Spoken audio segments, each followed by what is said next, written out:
Finally আপনাদের সাথে কিছু কথা বলতে চাই।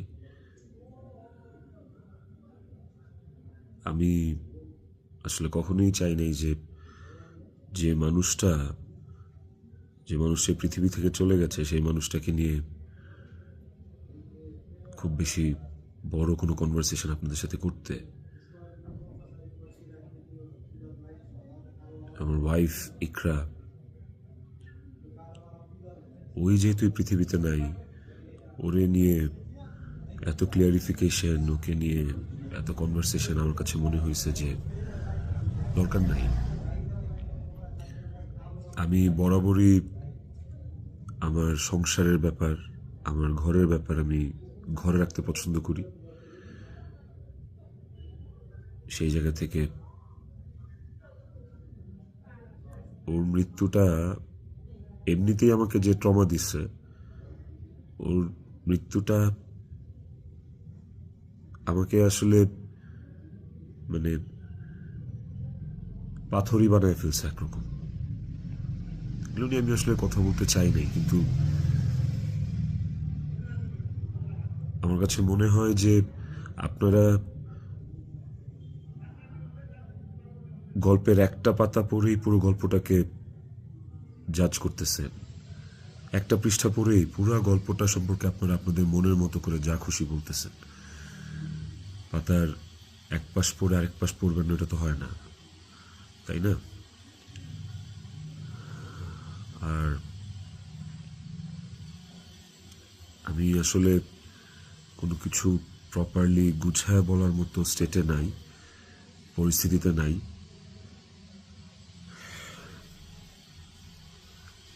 আপনাদেরকে আমি কয়েকটা কোয়েশ্চেন অ্যান্সার দেওয়ার জন্য আসলে ভিডিওটা করতেছি, যে প্রশ্নের উত্তরগুলি আপনাদের কিছুটা হলেও কনফিউশন দূর করবে।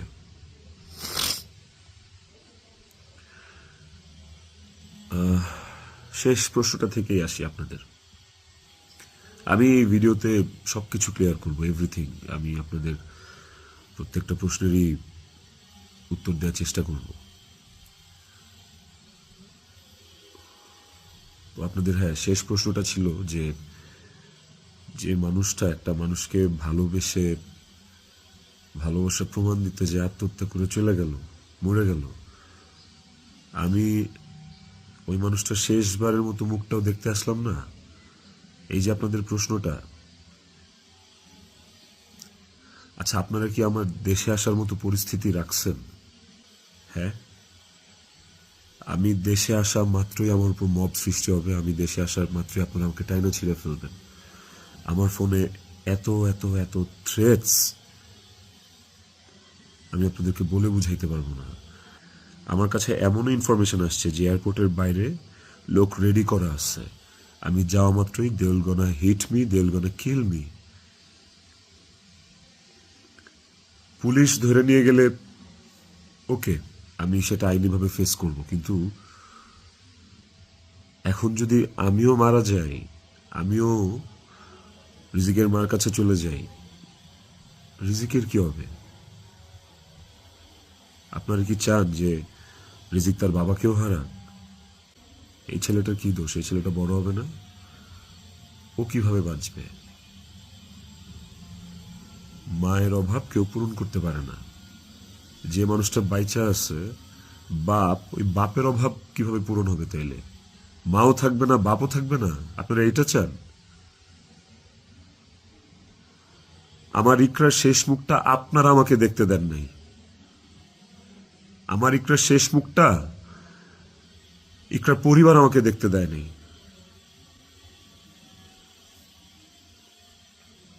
16 বছর সংসার করছি, 16 বছর একটা শত্রুর সাথেও যদি কেউ এক ছাদের নিচে থাকে, সে মারা গেলে তার চেহারাটা দেখার জন্য ছটফট করে মানুষ। আর আমার বউ ছিল, আমি ভালোবাসা তার বিয়ে করছি, ওই মানুষটা মারা গেছে, তার শেষবারের মতো তার চেহারাটা আমি দেখবো না?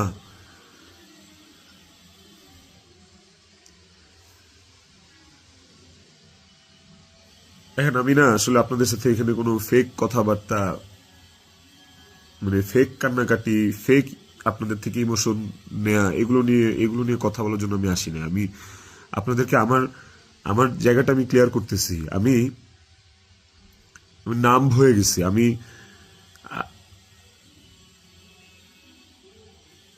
আমারও মনে হয় যে আমি যে কোনো সময় কোনো একটা দুর্ঘটনা ঘটায় ফেলতে পারি, বাট ওই মুহূর্তে যখন রিজিকের ফেসটা আমার চোখের সামনে আসে না, আমি নিজেকে শক্ত না করা ছাড়া আমি কোনো উপায় দেখি না। কারণ এখন আমার কাছে সবচেয়ে ম্যাটার করে রিজিকের লাইফ। ইকরা নাই, ওকে আর ফিরে আনা কোনোদিন সম্ভব না।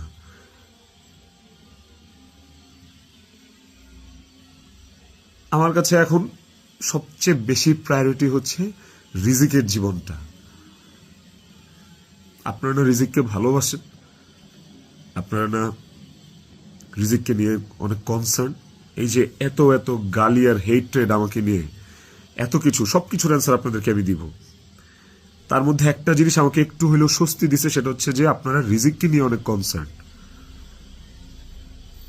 তাহলে রিজিক তার বাবা হারাইলে আপনারা খুশি হবেন? আপনাদেরকে আরেকটা কথা বলবো, সেটা হচ্ছে যে আপনারা অনেকেই বলতেছেন যে এদিকে বউ মারা গেছে অথচ আমি আসতেছি না, নেপাল থেকে আসতে কয় ঘন্টা লাগে, নেপাল কি মঙ্গল গ্রহে নাকি, অনেক অনেক কথা বলতেছে। কন্টেন্ট ক্রিয়েটাররা ভিডিও বানাইতেছে যে নেপাল থেকে আসলে 1 ঘন্টা লাগে, এই লাগে সেই লাগে। ভাই, আমি নেপালে 18 বার আসছি, আমি জানি নেপাল থেকে যেতে কতক্ষণ লাগে। কিন্তু নেপাল থেকে বাই রোডে বাংলাদেশে যাওয়ার কোনো সুযোগ নাই। ইন্ডিয়া হয়ে বাই রোড যাওয়া যায়, সেটাও লুকায় টুকায় যাওয়া যায়, অথবা ইন্ডিয়ার ভিসা থাকা লাগে। কিন্তু যেদিনের ঘটনা, সেদিন আমি এমন কোনো চেষ্টা বা প্রয়াস বাদ রাখি নাই যে নেপাল থেকে বাংলাদেশে যেন আসা যায়। সেটা বাংলাদেশ নেপাল ডিরেক্ট ফ্লাইট হোক, ছিল না। ট্রানজিট ফ্লাইট ছিল না, একটা ট্রানজিট ফ্লাইট ছিল, ওইটার টাইম আর ওইটাতে আসলাম, ওকে পরের দিনই আসতে হইতো। তারপর আমি বিজনেস ক্লাস ট্রাই করছি, যে কোনো ট্রানজিট ফ্লাইটে বা নেপালের ফ্লাইটে কোনো বিজনেস ক্লাস আছে কিনা। আমি অনেকভাবে চেষ্টা করছি যে সামহাও বাংলাদেশে আমি ঢুকতে পারি কিনা, বাট ওই দিন, যেদিনের ঘটনা, ওই দিন আমি কোনোভাবেই টিকিট ম্যানেজ করতে পারিনি। এটা হচ্ছে যেদিনের ঘটনা, সেদিনের কথা বললাম। আর এরপরের দিন আপনারা যে বলতেছেন যে শেষ দেখাটাও দেখলাম না, আসলাম না, এই না সেই না, আমি টিকিট কাটছিলাম। কারণ ওই টিকিটটা ছাড়া অন্য কোনো টিকিটে আসলেও অন্য কোনো টিকিটে আসলেও আমাকে দেরি করে আসতে হইতো। সো সবচেয়ে ফাস্টেস্ট টিকিট ছিল এটাই, বাংলাদেশ বিমানের কাঠমান্ডু টু ঢাকা, বাংলাদেশ বিমানের কাঠমান্ডু টু ঢাকা। দেখেন এখানে লেখা আছে 1 মার্চ, এই যে 1 মার্চ। আমি টিকিট কেটে ইমিগ্রেশন পার করেও চলে আসছি। তারপরে যেটা হয়েছে, আমার কাছে ইনফরমেশন আসছে যে এয়ারপোর্টে এভরিথিং ওয়াজ রেডি। আমি ঢোকা মাত্রই আমাকে হিট করবে বা আমাকে পুলিশের হাতে পড়ার আগেই আমাকে যা করার করবে। তো ওই অবস্থায় তো আমি দেশে ঢুকবো না। এবং এর সাথে শুধু আমার কাছের মানুষজনই যে জড়িত তা না, আর অনেক মানুষজন জড়িত। আমি পুরোটা না বলি, কাউকে ছোট করতে চাই না বা কাউকে আমি এখনই দোষ দিতে চাই না। তো আমি যখন বুঝতে পারলাম যে আমি দেশে আসা মাত্রই আমার উপর অ্যাটাক হবে এবং এটা হিতের বিপরীত হবে, এবং এখন মব হলে যেটা হয় যে পুলিশও আসলে অনেক সময় নিরুপায় হয়ে যায় সিচুয়েশনে, ওই জিনিসটা অ্যাভয়েড করার জন্য যে আমার কিছু হইলে এখন আমার ছেলের কী হবে, আমার ছেলে তো আমার পথ চেয়ে বসে আছে, ওই ব্যাপারটা যখন আমি জানতে পারি, ক্লিয়ারিফাই হই, তখন আমি ইমিগ্রেশন ক্রস করার পরেও আমি অফলোড হই। দেখেন এখানে রিজেক্টেড লেখা আছে, অফলোড হওয়ার। তো এই ছিল রিজন। আর যারা বলতে চাচ্ছেন যে আমি আসি নাই, আমার আসার ইচ্ছা নাই, দেখার ইচ্ছা নাই, খুবই বুলশিট কথা এবং ভুল কথা। আমার বউ মারা গেছে, যার সাথে আমি 16 বছর কাটাইছি, যারা আমি ভালোবেসে বিয়ে করছি, যাকে আমি ভালোবাসছি, তার শেষ মুখটা আমি দেখতে আসবো না, এটা শুনতে পাইলেও বা এটা শোনার পরও আসলে আমার কলিজাটা কাঁপা ওঠে, আমার ছটফট করে। আমি যখন আপনাদের রিলস দেখি, আমি যখন আপনাদের ভিডিও দেখি যে কবরে শোয়ানো হচ্ছে, কবর খোঁড়া হচ্ছে, লাশের গাড়ি যাচ্ছে, ভাই আমি ঠিক থাকতে পারি না। আমার ভেতরটা যে কেমন ছটফট করে, আমি আপনাদেরকে এটা বুঝাইতে পারবো না। এটা বুঝানোর সাধ্য কারো নাই, যার যায় সে বুঝে। বিশ্বাস করেন, যার যায় একমাত্র সে বুঝে, আর কেউ না। আপনাদের অনেক বড় একটা প্রশ্ন, অনেক বড় একটা জানতে চাওয়া যে ইকরার সাথে আমার এমন কি কথা হইল যে ইকরা সুইসাইড করতে বাধ্য হয়েছে। ইকরার সাথে আমার ভিডিও কলে ইকরা এমন কি দেখলো যে ইকরা আত্মহত্যা করলো। তো নেপালে আসার পর থেকে সমস্ত কনভারসেশন ইকরার সাথে আমার শেষ পর্যন্ত আমি আপনাদেরকে প্রোভাইড করব। কমেন্ট সেকশনে আপনারা দেখবেন, দেখলে আপনারা বুঝতে পারবেন যে আসলে কি ঘটছে বিষয়টা। আরেকটা যে বিষয় সেটা হচ্ছে যে কিছু স্ক্রিনশট ঘুরে বেড়াচ্ছে ফেসবুকে, সোশ্যাল মিডিয়াতে, যে ওখানে লেখা আমি ইকরাকে বলতেছি আমি ওকে ডিভোর্স দিয়ে তিথিকে বিয়ে করবো, এন্ড আপনারা ভাবতেছেন এই জন্য ইকরা সুইসাইড করছে। আপনাদেরকে বলতে চাই ওই স্ক্রিনশটটা পুরোটাই ফেক। কারণ হচ্ছে আমি কোনোদিন ইকরার সাথে বাংলায় কনভারসেশন করি নাই, কোনো চ্যাটিংয়েই ওর সাথে আমার কোনোদিন কোনো বাংলায় এরকমভাবে বাংলা লেখায় ওর সাথে আমার কোনোদিন কোনো কনভারসেশন হয় নাই। ইকরার সাথে আমি সবসময় বাংলা আর ইংলিশ মিক্স কনভারসেশন করছি। বাংলা আর ইংলিশ মিক্স বলতে বাংলিশ ভাষায় আর কি, বাংলাটাকে ইংলিশে লিখে ওর সাথে কনভারসেশন করছি। তো ওই স্ক্রিনশটটা দেখে আপনারা ভুল বুঝেন না, মিসজাজ করেন না। ওটা একটা ভুয়া এবং ফেক স্ক্রিনশট, আমাকে ফাঁসানোর জন্য আসলে ওই স্ক্রিনশটগুলো বানানো। কে বা কারা বানাইছে আই হ্যাভ নো আইডিয়া। তো টক্সিসিটি একটা বিষয়, আমাদের রিলেশনশিপটা অনেক আগে থেকেই টক্সিক ছিল, অনেক আগে থেকে টক্সিক ছিল। তিথির সাথে পরিচয় হওয়ার আগে থেকেও টক্সিক ছিল। অ্যান্ড ও অনেক আগে থেকে আমার কাছে ডিভোর্স চাইতো, কিন্তু আমি কোনোদিনই ওকে ডিভোর্স দিতে চাইনি, তালাক দিতে চাইনি। আমার একটাই কথা ছিল যে আমি সংসার করব।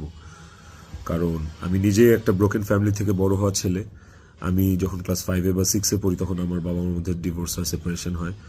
আমি খুব ভালো করে ফিল করছি, আমি নিজে ফিল করছি যে একটা ব্রোকেন ফ্যামিলিতে একটা সন্তান কোন ধরনের ইনকনভেনিয়েন্স, কত ধরনের সমস্যা ফেস করে, তার মেন্টাল স্টেট কেমন হয়। আমি কোনোদিনই চাইনি রিজিক এই সাতটা পাক। আমি কোনোদিন চাইনি যে রিজিক ব্রোকেন ফ্যামিলির বাচ্চা হোক, বেবি হোক, বা আমি যে কষ্টটা ফিল করছি আমার লাইফে এই কষ্টটা, সেম কষ্টটা রিজিক ফিল করুক, এটা আমি কোনোদিনই চাইনি। এই কারণে আমি অলওয়েজ আমার মধ্যে ট্রমাটা ছিল যে মানে ব্রোকেন ফ্যামিলির কনসিকুয়েন্সেস কি। আমি কোনোদিন ওর কাছে বলি নাই যে আমি ওকে ডিভোর্স দিব বা আমি ডিভোর্স দিতে চাই। আমি অলওয়েজ ওর সাথে সংসারই করতে চাইছি। তো স্ক্রিনশট দিব, আপনারা দেখতে পাবেন। ইকরা শুরু থেকেই, আমাদের সম্পর্কের শুরু থেকেই অনেক সন্দেহপ্রবণ ছিল। আর এই সন্দেহ প্রবণতার কারণে আসলে আমাদের সম্পর্কটা বেশ টক্সিক হয়ে গেছিল। আর এই টক্সিসিটির মধ্যেও আমরা আসলে সংসারটা চালায় যাচ্ছিলাম।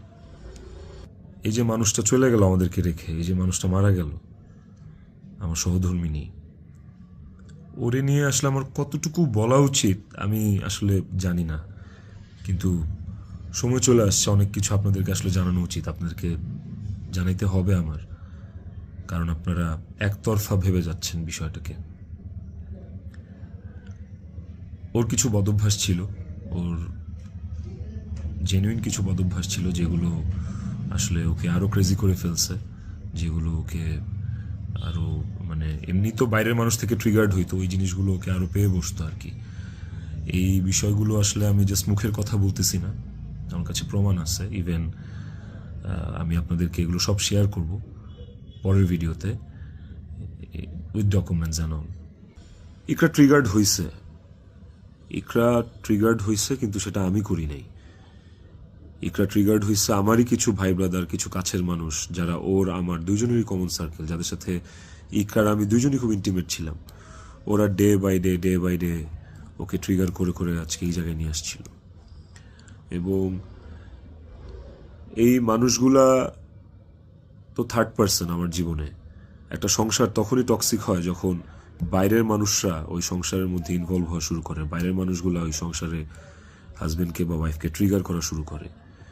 তো এই মানুষগুলা সম্পর্কে আমি পরে অন্য একটা ভিডিওতে হয়তো বলবো, বা এই মানুষগুলো সম্পর্কে ওরা যারা নিজেদেরকে কাকরাইল মসজিদের ইমাম সাহেব মনে করে আমার সংসারে ইন্টারফেয়ার করছে, তাদেরকে নিয়ে পরে কথা বলবো উইথ প্রুফ। কিন্তু এখন আসলে আমি এইসব বিষয়ে বা অন্য কাউকে রিভিল করার মতো আসলে মেন্টাল পরিস্থিতিতে নাই। আমি কতটুকু গুছায় কথা বলতে পারতেছি আমি সেটাও জানি না, কিন্তু আমি ইকরাকে সুইসাইড করতে ট্রিগার করি নাই, শি ওয়াজ ট্রিগার্ড। এবং এই বিষয়টা আপনারা, আমি যে স্ক্রিনশটগুলো প্রোভাইড করব ওই স্ক্রিনশটগুলো দেখলে আপনারা বুঝবেন, যেখানে একটিবারের জন্য আমি ওকে কোথাও বলি নাই যে আমি ওর সাথে থাকবো না। আর আমার পুরো কনভারসেশনে আমি কখনো ওকে গালিগালাজ করি নাই, আপনারা সেটা পাবেন না। বরঞ্চ ও আমাকে অনেক গালিগালাজ করছে, অনেক উল্টাপাল্টা কথা বলছে, অনেক থ্রেট দিচ্ছে, অনেক কিছু করছে। তো আমি ট্রিগার করি নাই, আমি অন্তত চাই নাই যে ও সুইসাইড করুক। আমার কাছে ইকরা শুধু আমার ওয়াইফ ছিল না, আমার কাছে এত টক্সিসিটির পরে এসেও ইকরা আমার কাছে আমার সন্তানের মা ছিল। এটা আমার কাছে অনেক বড় একটা ব্যাপার ছিল। আপনাদের আরেকটা বড় প্রশ্ন বা জানার ব্যাপার ছিল যে ইকরার মৃত্যুর আগে ওর ভিডিও কলে ও এমন কি দেখছে বা আমি এমন কি বলছি ভিডিও কলে যে কারণে ও বাধ্য হয়েছে সুইসাইড করতে। আপনাদেরকে যে স্ক্রিনশটটা দিব ওই স্ক্রিনশটটাতে আপনি নিচে গেলে দেখতে পারবেন যে একটা কনভারসেশনের পরে ওর সাথে আমার একটা 22 সেকেন্ডের ভিডিও কল। ওই ওই 22 সেকেন্ডের ভিডিও কলটার বিষয় বলি। ও আমাকে কল দিচ্ছে, আমি ফোনটা ধরছি, ধরার পর ও আমাকে বলছে যে আমার শেষবারের মতো দেখে না, আমার আর জীবনে কোনোদিন দেখবি না। তো ওর ওই কথাটা শোনার পরে আমার কাছে মনে হয়েছে যে আমি খুব ঘাবড়ে গেছি, আমি ভয় পেয়ে গেছি যে নিশ্চয়ই কোনো একটা দুর্ঘটনা ঘটবে। সাথে সাথে আমি আমার অ্যাসিস্ট্যান্টকে কল দিছি যে ম্যাডাম পাগলামি করতেছে, ম্যাডাম রে তাড়াতাড়ি যা দেখ ম্যাডাম কি করতেছে, তাড়াতাড়ি পাগলামি করতেছে। ওই অ্যাসিস্ট্যান্টের সাথে কথা বলার সময় আমার ফোনে ওই কথা বলা অবস্থাতে আরেকটা ভিডিও কল আসছে। অ্যাসিস্ট্যান্টকে আমি হোয়াটসঅ্যাপে কথা বলতেছিলাম, মেসেঞ্জারে আমার কলটা, ভিডিও কলটা আবার আসছে ইকরার থেকে।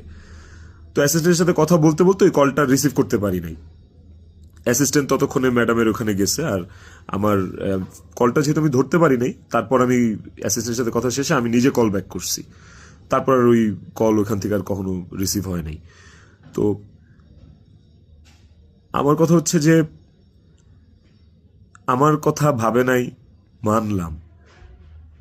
আমার ছেলেটা রিজিক পর্যন্ত যে ওকে গেটে ধাক্কা দিচ্ছে, নক করছে, বলছে যে মা দরজা খুলো, মা দরজা খুলো। রিজিকের কণ্ঠস্বরটা কি ওর কানে যায় নাই? রিজিকের প্রতি কি ওর একটু মায়া কাজ করে নাই রিজিকের কথাটা শোনার পরে? তো এই ভিডিও কলের বিষয়টাও আপনাদেরকে আমি ক্লিয়ার করলাম। আই হোপ আপনারা স্ক্রিনশট দেখলে বুঝতে পারবেন।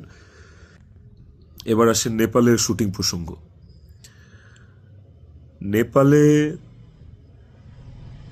নেপালে কি আমি এই প্রথম জীবনে শুটিংয়ে আসছি?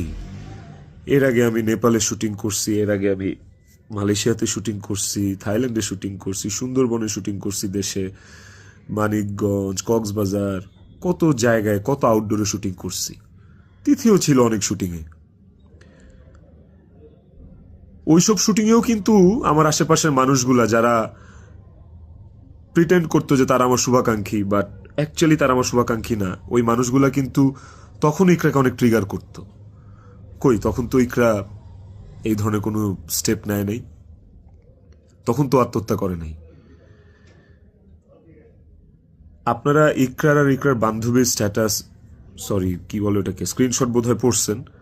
ওখানে কিন্তু ইকরা নিজেই স্পষ্ট লিখছে যে ও এইসব মানুষের কথাবার্তা নিতে পারতেছে না, গত 3 বছর ধরে ও এইসব মানুষের ট্রিগার আর সহ্য করতে পারতেছে না। ও নিজের কথা ও নিজে লিখছে, আপনারা পড়ছেন। তো কিভাবে বলেন যে আমার ইকরাকে আমি মেরে ফেলছি? আমার ইকরাকে এইসব মানুষ মেরে ফেলছে, এরা মেরে ফেলছে, ট্রিগার করতে করতে, ওর কান ভরতে ভরতে। ইকরা ওয়াজ সো সফট হার্টেড। ও বাইরে থেকে অনেক শক্ত, কিন্তু ভেতরে খুব নরম একটা মানুষ ছিল। ওকে খুব সহজে ম্যানুপুলেট করা যাইত। ও মানুষের কথা বিশ্বাস করতো, কারণ ও খুব সহজ সরল ছিল। তো এই আশেপাশের মানুষগুলো এই সুযোগটাই আসলে কাজে লাগাইছে, আশেপাশের মানুষগুলো এই চান্সটাকেই আসলে ইউটিলাইজ করছে। আপনারা অনেকেই বলতেছেন যে বউ ডিপ্রেশনে আছে আর জামাই নেপালে গার্লফ্রেন্ডের নিয়ে ফুর্তি করতেছে, বার্থডে উদযাপন করতে গেছে, এই ধরনের কথাবার্তা আপনারা অনেক বলতেছেন। দেখেন, এই নেপালে শুটিংয়ের আসার কিছুদিন আগে আমার নিজেরও বার্থডে ছিল। আমার বউ সুন্দর করে আমাকে সারপ্রাইজ দিচ্ছে, আমার ছেলে নিজের হাতে সাজাইছে, বাসায় আমার বার্থডে সেলিব্রেট করছে। তাইলে কি আমার বউ ডিপ্রেশনে ছিল? ডিপ্রেশনে থেকে আমাকে এত সুন্দর সারপ্রাইজ দিয়ে আমার বার্থডে সেলিব্রেট করছে। ওই ছবিগুলো তো ফেসবুকে আছে, কিছুদিন আগের ছবি। আর নেপালের যে বিষয়টা, তার আগে বলি যে আমরা যারা ইন্ডাস্ট্রিতে কাজ করি, আমাদের যখন কারো জন্মদিন থাকে সেটের, সেটা যেই হোক, সেটা হিরো হোক, হিরোইন হোক, ডিরেক্টর হোক, প্রডিউসার হোক, একটা মেকআপ আর্টিস্ট হোক বা একটা প্রোডাকশন বয় হোক, আমাদের শুটিং সেটে যখন কারোর জন্মদিন থাকে, আমরা সবাই শুটিং টিম থেকে, শুটিং ইউনিট থেকে তার জন্মদিনটা সেলিব্রেট করার চেষ্টা করি। কারণ আমরা সবাইকে ফ্যামিলি মেম্বার মনে করি। কেক কাটি ওই মানুষটাকে খুশি করার জন্য। তো ওই শুটিংয়ের মধ্যে, নেপালের শুটিংয়ের মধ্যে তিথির জন্মদিন, একটা অ্যাক্টরের জন্মদিন, আমাদের নায়িকার জন্মদিন, ওইটা কেক কেটে সেলিব্রেট করাটা কি দণ্ডনীয় অপরাধ আমার জন্য? আর আমি তো সেলিব্রেট করি নাই, আমার তো সেলিব্রেশন ছিল না। পুরো ইউনিট সব কিছু অ্যারেঞ্জ করছে। আমি একটা কেকও দেই নাই, আমি একটা গিফটও দেই নাই ওকে। যে যার যার মতো গিফট দিচ্ছে, কেক আনছে, সুন্দর করে সবাই মিলে ইউনিটের পক্ষ থেকে আমরা ওর বার্থডেটা সেলিব্রেট করছি। এবং ওর বার্থডেটা যে সেলিব্রেট করছি সেটাও চেষ্টা করছি খুব লোকিভাবে করার। স্টিল অনেকে ছবি তুলছে, দিছে, বাট আমার কাছে মনে হয়েছে যে এই জায়গায় তিথির জায়গায় বিধি থাকতে পারতো, এই জায়গায় আমি থাকতে পারতাম, এই জায়গায় অনেকেই থাকতে পারতো। ধরেন এই নেপালের শুটিংয়ে আসার কিছুদিন আগে আমার জন্মদিন ছিল, তখন আমি একটা শুটিংয়ে ছিলাম। সেই শুটিংয়ে আমার জন্মদিন কেক কেটে উদযাপন করছে সেটে। তো আপনারা কি বলবেন যে আমার জন্মদিন উদযাপনের জন্য ওই দিন শুটিং রাখা হয়েছে, শুটিং করা হয়েছে? আর নেপালের মতো একটা আউটডোর শুটে এমনি যাওয়া যায় না। একটা আউটডোর শুটের অনেক প্ল্যান লাগে, যেটা 1-1.5 মাস আগে থেকে করা লাগে। যে আউটডোর শুটের স্ক্রিপ্ট থাকা লাগে, অনেক কিছু আছে। আর্টিস্টদের স্কেডিউল, অ্যাকোমোডেশন, ট্রান্সপোর্টেশন, টিকিট, অনেক কিছু থাকে। সো বার্থডে উদযাপন করার জন্য নেপাল গেছি, এই কথাটাও আসলে যারা ইন্ডাস্ট্রির তারা আসলে এই কথাটা বলতে পারে না। বাইরের মানুষদেরকে আমি আর কি বলবো? তো এই বিষয়টাও আপনাদেরকে ছোট করে একটু ক্লিয়ার করলাম। আই হোপ এই জিনিসটাকেও আপনারা সহজ এবং সরলভাবে দেখবেন। এটাকে খুব জটিলভাবে দেখার কিছু নাই। আপনারা অনেক জায়গায়, অনেক ছবিতে, অনেক পোস্টে হয়তোবা দেখে থাকতে পারেন যে ইকরা এবং তিথি একই সাথে আছে, একই জায়গায় আছে, হয়তোবা কোনো পার্টিতে বা কোনো কফি শপে বা যে কোনো আড্ডায়। এরকম অনেক অনেক মোমেন্টস আমাদের একসাথে আছে, আমিও ছিলাম। এই আমার জন্মদিনে, আমার এই বছরের আগের বছরের জন্মদিনে সবাই ইনভাইটেড ছিল, সেখানে তিথিও ইনভাইটেড ছিল। যদি বিষয়টা এতটাই টক্সিক হইতো, তাইলে কি এই জিনিসটা এত সহজ হইতো একটা মেয়ের জন্য যে তার হাজবেন্ডের একটা মেয়ের সাথে রিলেশন, সেই মেয়েটাকে তার বার্থডেতে ইনভাইট করে তার সাথে কফি খেয়ে তার সাথে আড্ডা দিয়ে জিনিসটাকে, কেমন না বিষয়টা? এবং সেটা তো একবার দুইবার না, একাধিকবার। তিথির বিষয়টা নিয়ে যদি বলি, দীর্ঘদিন একসাথে কাজ করার কারণে, একসাথে স্ক্রিন শেয়ার করার কারণে আমাদের ইন্ডাস্ট্রিতে একটা আর্টিস্টের সাথে একটা আর্টিস্টের ভালো বন্ধুত্ব, ভালো বন্ডিং হইতেই পারে। তিথির সাথেও আমার খুবই ভালো একটা বন্ডিং ক্রিয়েট হয়েছিল এবং একটা নির্ভরশীলতার জায়গা আমাদের মধ্যে ছিল। তার মানে এই না যে আমি ইকরাকে ডিভোর্স দিয়ে তিথিকে বিয়ে করব। এই কথা না আমি কোনোদিন ইকরাকে বলছি, না তিথি কোনোদিন আমাকে এই কথা বলছে।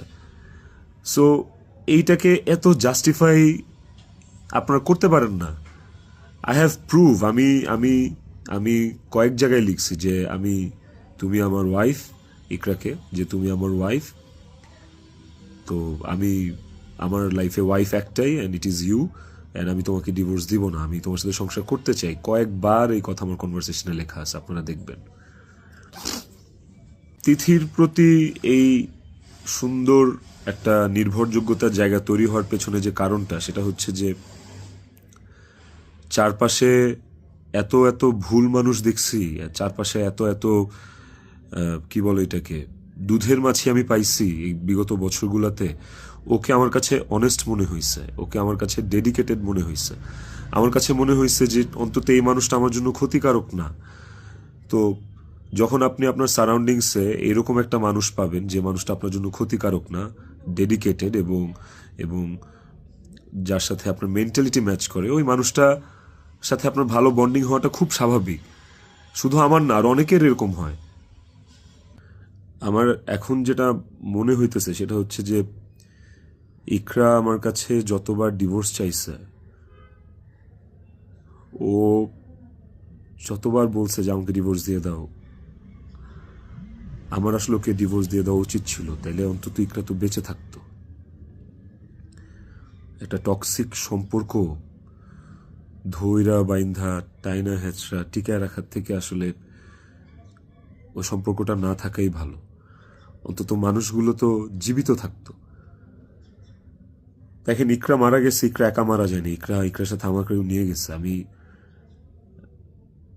আমি এখন একটা জিন্দা লাশ। পৃথিবীতে পৃথিবীতে সবচেয়ে বড় শাস্তি কি হইতে পারে? আমি যদি ফাঁসিতেও ঝুলি, ওটা আমার কাছে কোনো পানিশমেন্ট না, শাস্তি না। আমাকে যদি আপনারা মব করে মাইরাও ফেলেন, সেটাও আমার জন্য শাস্তি না।